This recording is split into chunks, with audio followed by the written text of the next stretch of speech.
کرتے ہیں۔ السلام علیکم ورحمۃ اللہ۔ وعلیکم السلام ورحمۃ اللہ وبرکاتہ۔ حضور آپ خیریت سے ہیں؟ جی الحمدللہ، اللہ کا احسان ہے۔ حضور سب سے پہلے تو آپ کا بہت شکریہ، کیونکہ ہم نے دیکھا کہ حیدرآباد میں صبح سے لے کے 2 روز ہو چکے ہیں، آپ کا مختلف مقامات پہ پروگرامات اور بڑے بڑے جلسے، مرکزی جلسے سے آپ کے خطابات ہوئے۔ کیا کہنا چاہیں گے حضرت، آج تشریف لائے ہیں آپ؟ بسم اللہ الرحمن الرحیم، نحمدہ ونصلی ونسلم علی رسولہ الکریم۔ میں آپ کا اور آپ کے چینل کا شکر گزار ہوں کہ آپ نے مجھے 1-2 اہم ایشوز پر گفتگو کے لیے یاد فرمایا۔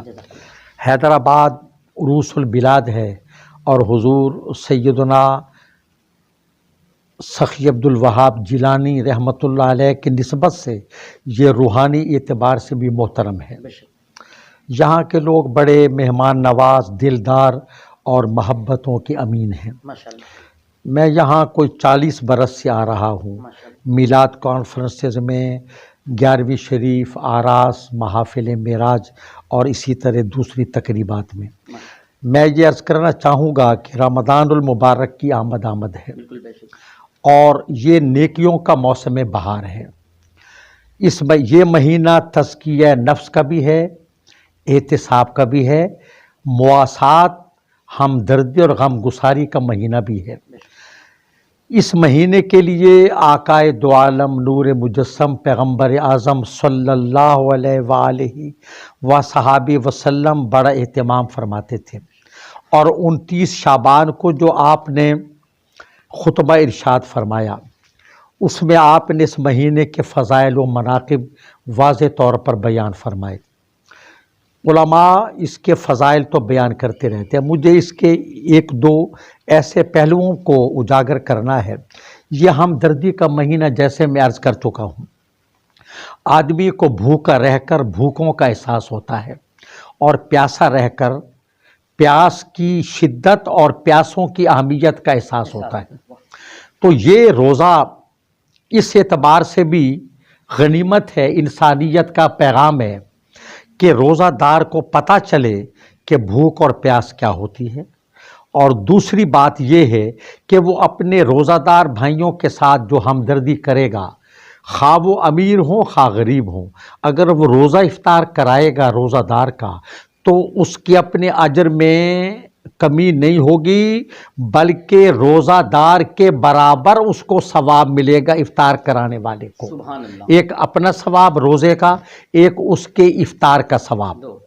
اچھا، اگر کسی کے پاس یہ استطاعت اور ہمت نہیں ہے تو وہ کھجور سے افطار کرا دے، اس کی بھی استطاعت نہ ہو خدا نہ خواستہ تو پانی کے 2-3 قطروں سے افطار کرا دے، تب بھی اس کو ثواب ملے گا۔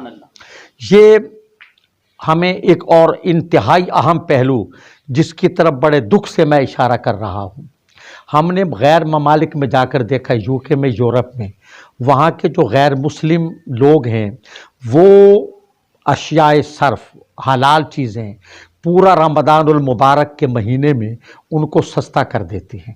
ان کے بڑے بڑے جو سٹورز ہیں وہاں یہ چیزیں انتہائی کم قیمت پر اور تازہ چیزیں فریش استعمال ہونے والی، وہ مسلمانوں کے لیے بھی وہ جناب وہ ان کی طرف سے یہ عام پیکج ہوتا ہے۔ ہمارے یہاں رمضان شریف میں کھجوریں مہنگی ہو جاتی ہیں، سبزیاں جن کا استعمال زیادہ ہو وہ ہم مہنگا کر دیتے ہیں، عید الاضحیٰ پر مسالہ جات جو سالن میں استعمال ہوں اس کو مہنگا کر دیتے ہیں۔ ہم مسلمان ہونے کے دعوے دار ہیں، اور وہ چیزیں کہ جنہیں سستا ہونا چاہیے اور جن کی رسد ہر ایک تک ہونی چاہیے، ہم ان کو خامخواہ مہنگا کر کے اپنے مسلمان بھائیوں کو اذیت اور عذاب کا شکار کرتے ہیں اور خود عذاب کے مستحق بنتے ہیں۔ یہ تو چھوٹے دکانداروں کی بات ہے، یہ ٹھیلے والے، یہ ریڑیاں لگانے والے، لیکن جو بڑے تاجر ہیں وہ ذخیرہ اندوزی کرتے ہیں اس انتظار میں کہ یہ ضرورت کے مہینے آئیں گے تو ہم کھل کھیلیں گے۔ حالانکہ حدیث پاک میں ان کے بارے میں سخت وعید آئی ہے، اس امید پر ذخیرہ کرنے والا کہ اس کو وقت ضرورت مہنگا بیچوں گا، یہ بہت سخت ممانت ہے، اور حدیث پاک میں ان کے لیے وعید